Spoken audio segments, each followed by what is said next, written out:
Welcome back, trainers. So we're going to finally be powering up Lucario, not all the way, just to level 26.5. Then we're going to go into a Sharpedo raid and see how well it performs. Keep in mind, every test I'm going to be doing is under cloudy weather, so its counter and close combat are going to be boosted. And you can see down there how much they're boosted. It's fairly strong, and I'm going to tell you this, folks. I am fairly pleased by the performance. Just alone at this level, it blew me away. Now, I know the attacks are weather boosted, but it did quite well. And not only that, when it goes up against this Sharpedo, you're going to see it get shadow hit a few times. And so, it could have lasted a little bit longer, especially if it was level 40. And then we're going to go up against a Chansey at 2500 CP and then a maxed out Snorlax at 3200. It's going to actually be able to go through the Blissey and then actually through the Snorlax completely.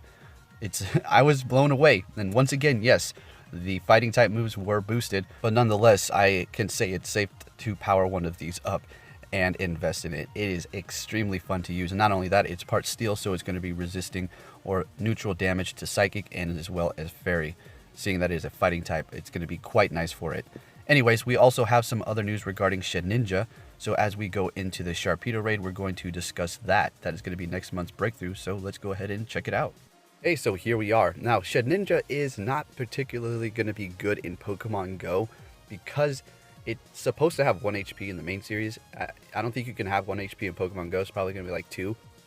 But nonetheless, there's nothing it can do because it had an ability where only super effective moves were going to be able to hit it in the main series.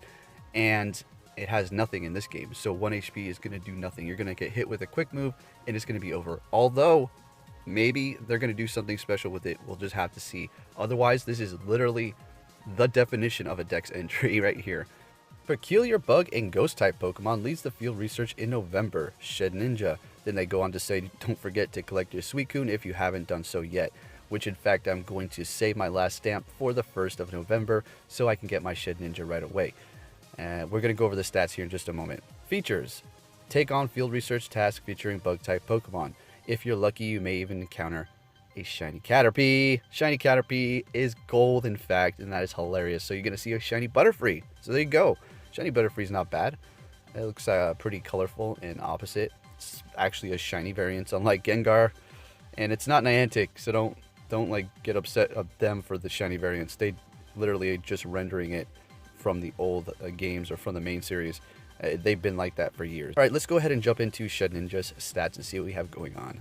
Let's very briefly cover this because at the end of the video, we're going to see Spiritomb go up against the Gengar raid as well, and it actually performed well. Also, a Giratina with Shadow Claw and Shadow Sneak going up against a Gengar raid, so stay tuned for that as well. So it is going to be a Bug and Ghost. Max CP, 421. We can see some rework happening with that.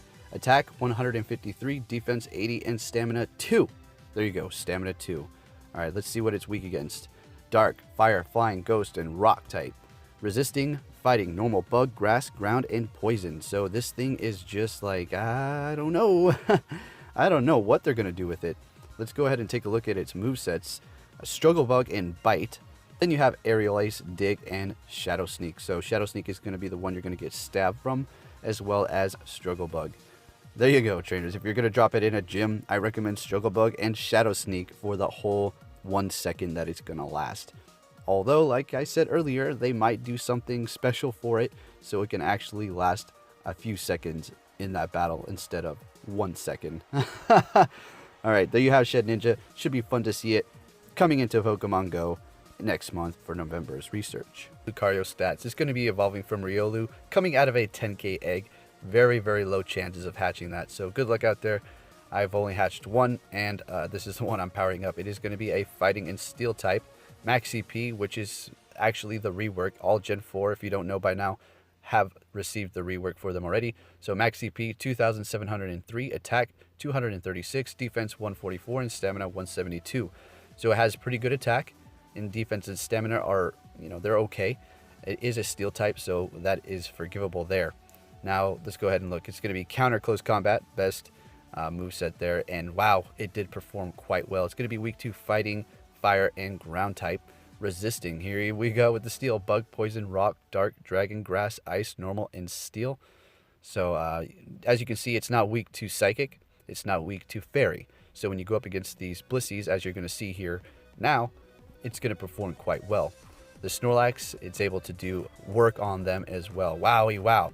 Happy to see that those were the first 2 Pokemon in the gym, so I can smack them around with my Lucario and show you all exactly how well it can perform. Oh, and we get them out there real nice. It literally wipes those 2 out of the gym. It's amazing. Alright, so then we have Bullet Punch, Counter. Those are its quick moves. Then we have for its charges, Counter, Flash Cannon, and Shadow Ball. Very interesting set for the Shadow Ball. Seeing that maybe if you're dropping it at a gym, that would actually be somewhat of a decent counter, I suppose. Because the close combat is going to take forever for it to charge up. Yes, it's going to do a lot of damage once it gets up there, but I recommend if you're going to drop it in gym, have counter and close combat or Shadow Ball, I suppose. Flash Cannon is pretty quick. It comes in there hard.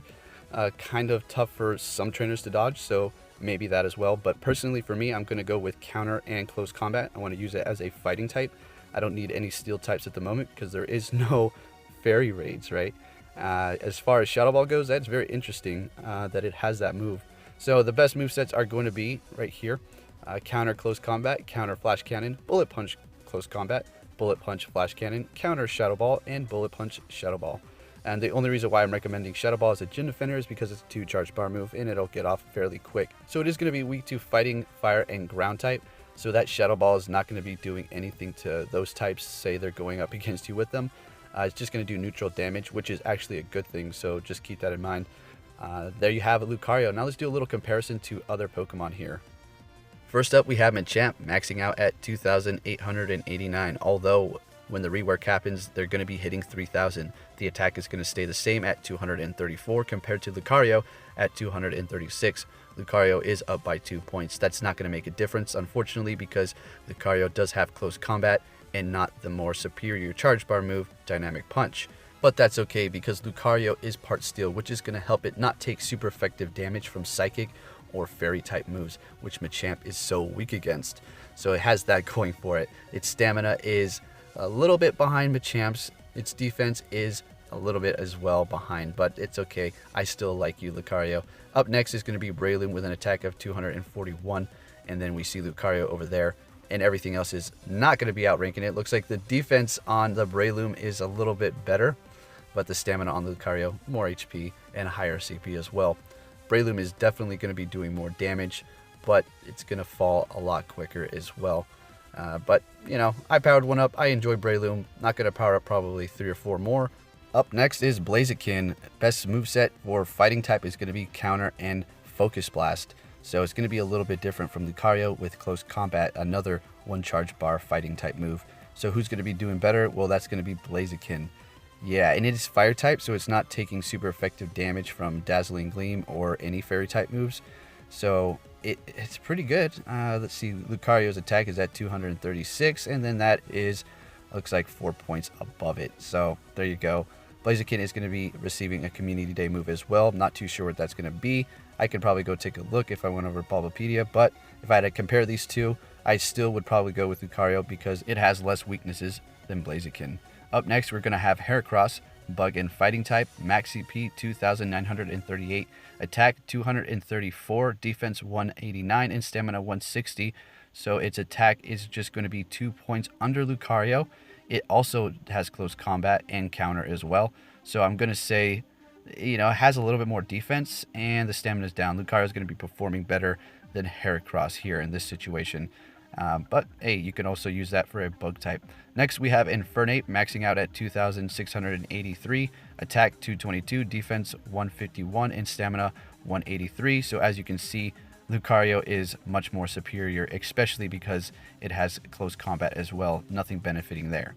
All right, folks, on to the Spiritomb versus the Gengar, as well as the Giratina. Now you're going to see how slow, I mean, the DPS on the Spiritomb and the Giratina is much lower than the Gengar's, and you're going to probably think, are you actually going to even beat that? Is the time going to run out?